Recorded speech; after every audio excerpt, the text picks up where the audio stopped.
There was a time in my life when I was extremely limited. I had limited myself incredibly. I had taken many options off the table.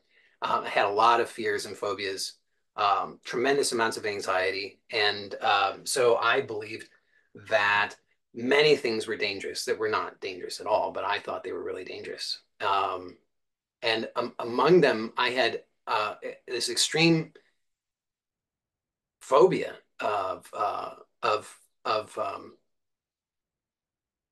fast food. So much so that I believed, and this is how insane I mean, I wasn't insane because I knew it was an insane, I knew these were insane thoughts. I just didn't know how to deal with it in a better way. But I had these insane thoughts that if I saw trash from a fast food establishment on the road, I couldn't continue on that road. Now, living in America, I don't know what this is like in other places, but living in America, that limits options pretty severely. Well, I lived in a place at that time where there was actually only one road in and out.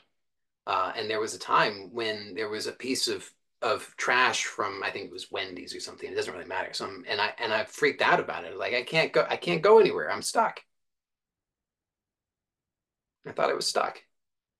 Now you're probably thinking that's crazy, and it was. I mean, it's a crazy thought, but it illustrates how there was. So I mean, there was a road in and out, but I had blocked that road in my with my own thinking. But then we could say, oh, but there is only one route. Not true. There was not only one route. There was only one road. If I was really creative, I could have walked. I could have, off-road biked. I could have, I could have found alternatives. I happen to live next to a river. I could have taken, a water route. I mean, there were many ways I could have gone. But I had determined that I was stuck because I thought there's only one route and that route is blocked. So it's sort of like the analogy that I gave of if you want to go visit with your friends at a restaurant, but you think there's only one route and the roads are closed that day, then you can't, according to you, you can't go. But life is not actually like that. There are many options available, but we close ourselves to those options because we're trying to avoid things. Just like I was trying to avoid the bad feelings that I had associated with fast food establishments, right? So in my mind, fast food establishments meant I feel bad. That's how it had worked out in my mind. As crazy as that might be, that's the association in my mind. And because I didn't know how to challenge it or question that or do anything different at that time, I felt stuck. So if you take a look in your life, you might notice that there are things like that for you. Now, it might not be as crazy as it was for me, right? Because I mean, one of the benefits, by the way, and not that I'm advocating for having that kind of severity of we'll call it mental health problems. Um, I wouldn't wish that upon anybody, but one of the benefits of that is that it certainly eventually forced me to take a really good look, right? Because think about it, if a person becomes that severely limited in their perception of life, where they think I can't go anywhere because there's a piece of trash on the road, then they have so severely limited options that there's not a lot of room anywhere to continue in life. For what happened for me was at a certain point, I was, became very desperate. Desperation, by the way, means synonym for hopelessness.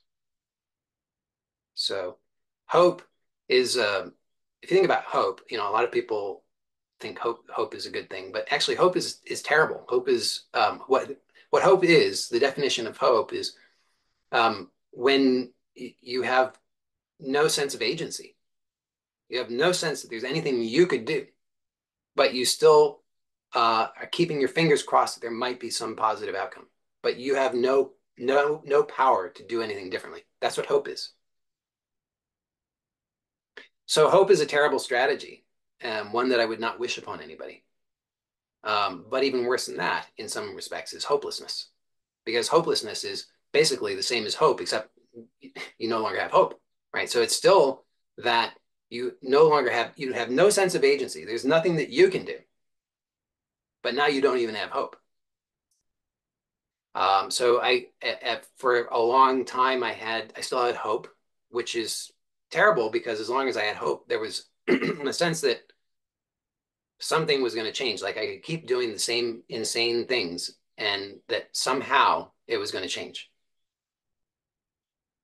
So in that sense, hopelessness or despair was a blessing, but it certainly didn't seem like it at the time. So there I was after all of these years. I mean, this was many, many years of this kind of strategy that in my life of avoidance, avoidance, avoidance, avoidance. I was just trying to avoid everything that I didn't that felt very uncomfortable to me, which was eventually everything, pretty much. And then I got to a point in 2012 when it was just very clear that that could not continue. I mean, there was no way I could not continue in that way. And so I prayed, at that point I finally received some clarity. And recently I hosted a class where I shared a little bit more about my story, and I told more about um, how that translated into a particular way of understanding that can be very helpful. But here I'm going to talk about it in a different way.